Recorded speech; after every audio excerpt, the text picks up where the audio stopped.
Welcome to வேலதியன் academy. இந்த வீடியோவில் நம்ம என்ன பார்க்க போகிறோம்னா, அரசியலமைப்பு உருவாக்கப்படும் பொழுது பல்வேறு குழுக்கள் உருவாக்குனாங்க. ஓகேங்களா? அந்த குழுக்களுடைய தலைவர்களை பற்றி நம்ம பார்க்கலாம். ஓகேங்களா? ஃபர்ஸ்ட்டு ஜவஹர்லால் நேரு தலைமையில் ஒன்றிய அதிகார குழு, ஒன்றிய அரசியலமைப்பு குழு, மாநில குழுக்கள் 3 குழுக்களுக்கான தலைவராக ஜவஹர்லால் நேரு இருந்தார். ஓகேங்களா? அடுத்தது வரைவு குழுக்கான தலைவர் BR அம்பேத்கர் இருந்தார். ஓகேங்களா? அடுத்தது செயல்முறை குழுவின் விதிக்குழு இயக்க குழுக்கு ராஜேந்திர பிரசாந்த் தலைவராக இருந்தார். ஓகேங்களா?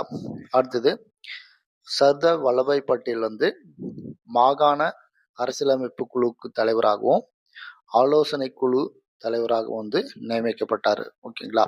Thank you friends. இது போல தகவலுக்கு நம்ம சேனலை சப்ஸ்கிரைப் பண்ணுங்கள், லைக் பண்ணுங்கள், ஷேர் பண்ணுங்கள். தேங்க்யூ.